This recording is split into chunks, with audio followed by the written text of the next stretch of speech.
Let's do this one more time. So I reviewed the M5s and it's a good printer if you want speed. You can print a model almost the full height of the build area in just under 2 hours, so if you're printing things to that size and want stuff fast, it's a solid choice. Then I reviewed the M5 and once again a solid no-nonsense printer, but this time the speed has been nixed in favour of having a printer capable of delivering higher detail. Hopefully by now, the rest you know. If not, check out those videos and I'll wait here saving this one for you when you're done.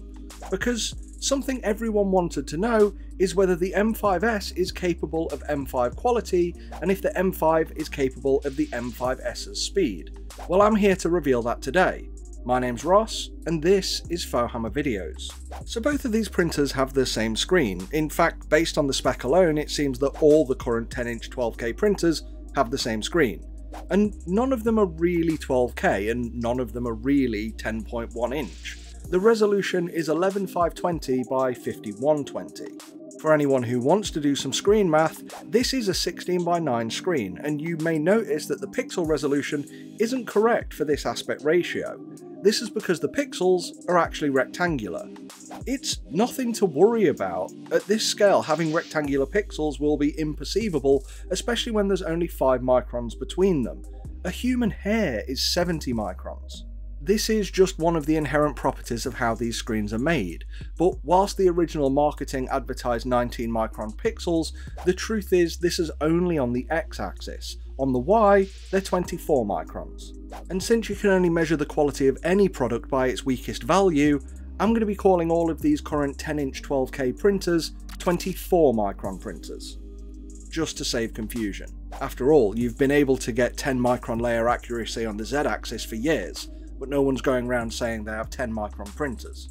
The point I really want to make though is no, none of these things are problems. I've just seen so many comments from people who are confused or generally wonder or even expect whether or not this will cause some kind of issue. It won't. Despite having a slightly different style of build plate, the actual print volume of these printers is identical by 218 by 123 by only 200 millimeters. Yeah, that's a 50mm reduction on my previous 10-inch Anycubic printer, the M3 Premium. And for more similarities, these printers look identical. From the outside, it's hard to pick these printers apart were it not for the addition or absence of an S on the logo bar. They are both very plastic, as are the feet. As noted in my previous videos, these are both LPL printers, which means if you put them on a smooth surface, just unscrewing the bolt on the build plate can cause them to slide. These really need to sit on a rubber mat, but to be honest, rubber or silicone mats are really useful printing accessories when removing prints from the build plate. They also come with your typical box of 3D printing accessories, things like a cheap scraper for removing prints, a plastic spatula to do the same from the release film if you get something stuck to that in the vat. You also get some resin filter papers, gloves, and a cheap USB drive, which I always recommend you replace as soon as you can because these are cheap and they can fail. But both printers do have Wi-Fi, and setup is easy, unlike my older M3 Premium, which I could never get working and uses the old Anycubic Cloud app, whereas these ones use the Anycubic app. So if you're struggling, make sure you're using the right app. But using that, these connect easily, and the most useful part of this feature is just getting notifications when prints are complete, or in the case of the M5s, getting notifications when a failure's been detected. And this failure detection feature is only available on the M5s model thanks to its force detection features used to level the bed.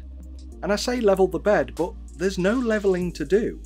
On the M5, it's a typical affair of loosen the bolts, send the bed to home, tighten the bolts, and tell the printer that Z is currently at the 0 position. With the M5, there's not even a leveling option in any of the menus. And that's because the printer levels itself with every print. There's force-sensitive switches behind the LCD which will detect when it's level. As mentioned, this will also detect potential print failures, such as when a print hasn't adhered to the plate properly. And this has worked for me during exposure testing, and it's a really useful feature. If, say, I'm in a different room when my printer's running, it is really helpful to get a notification so I can go and check on it, instead of waiting another several hours to find I've got a partial print or no print at all on the bed.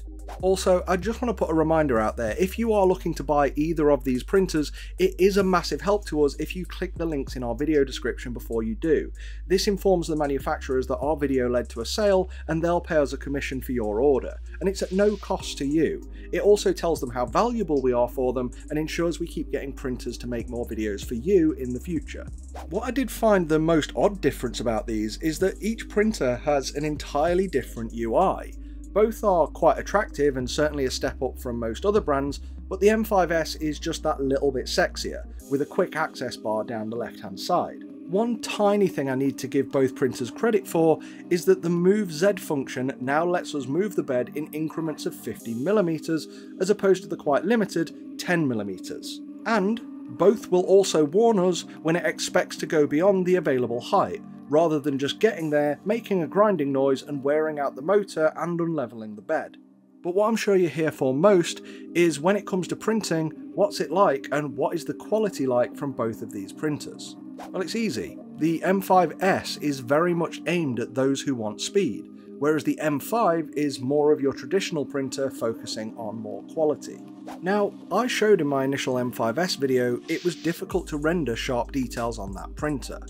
And in the M5 video I showed that detail is clearly sharper than the M5s, though it's oddly not as sharp as some 8K 10-inch printers from the last generation. But regardless, I did this using some of the sharpest resin on the market. I've said many times over that these sharp resins are typically quite brittle, and I rarely recommend or even use them myself in most practical situations. Yet, my much preferred DLP Craftsman resin from Anycubic isn't capable of being rendered at these highest resolutions.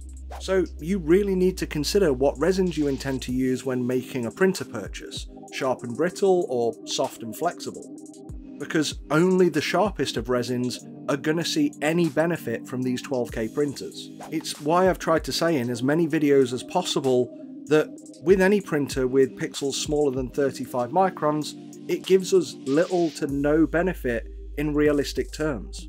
So whilst the 12K bump in resolution exists, most people won't even see a benefit in it. But I'll get on to buying recommendations towards the end of this video.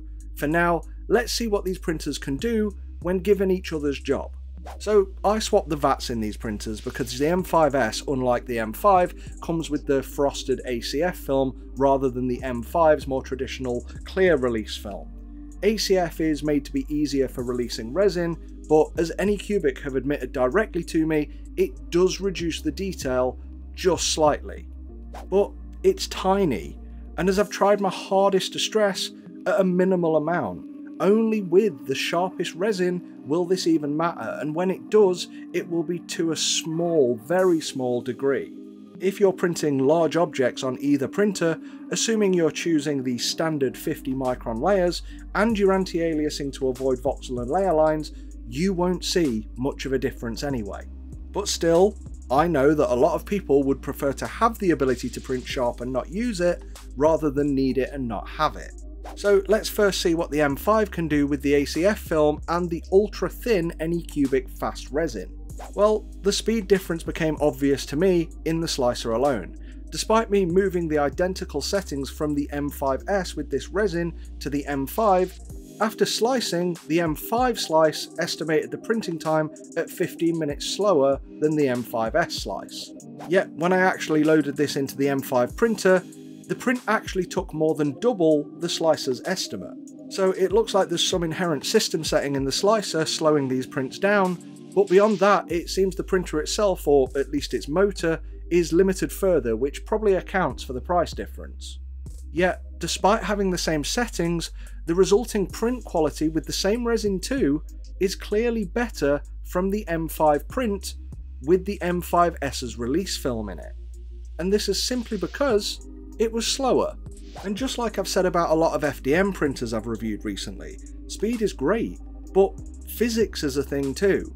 Far more people are happy with the current speeds and want quality over that new speed. In fact, I genuinely don't know anyone who has a use case for speed at the cost of quality. So if that's you, please tell me in the comments. I'm genuinely wondering if this is nobody wants this.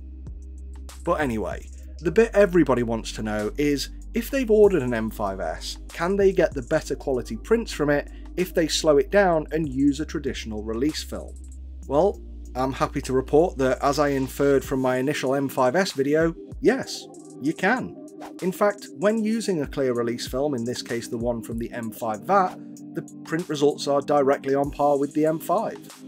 But despite us now having the bonus of hindsight, when we think about it logically, of course it can. Of course they're the same. It's the same screen. But this does come with one, albeit minor, caveat.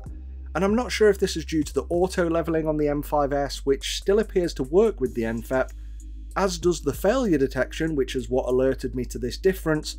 I needed to significantly increase my base exposure layers in order to get prints to stick with the NFEP film. I guess it makes some sense, since the printer's probably expecting the ACF film, which is thicker than the MFEP. It potentially compensates for that extra 0.15mm when printing the initial layers. The result here is you do get the risk of more elephant's foot in your base layers, but for me, considering I print everything on supports anyway, I personally just don't care. But which printer's the right choice for you? Well, look, in summary, the M5s can do everything the M5 can do, but with the benefit of having the option for speed when and if you want it. You can get the same detail from this as the standard M5 if you swap out the release film, or even buy an extra VAT to have immediate access to the opposite choice, assuming Anycubic ever release a VAT separately. They don't have it at the point of recording this video. And the M5s also has the benefit of auto leveling and failure detection, the latter of which I do find to be incredibly useful, and it also has a slightly sexier UI. If the speed and those features are worth justifying the price bump, then yeah, easy, go with the M5s. But if you just want the detailed prints and are happy to level your own bed like we've been doing for years anyway, stick with the M5. More features are often seen by people as more of a risk of things to go wrong. Whatever you choose though, please let me know down in the comments, and don't forget to click our affiliate links before making a purchase, because that really helps us. I want to thank you for watching and give a huge thanks to our patrons who are on the screen right now. Why not support us to get your name in the credits by following the link in the description below?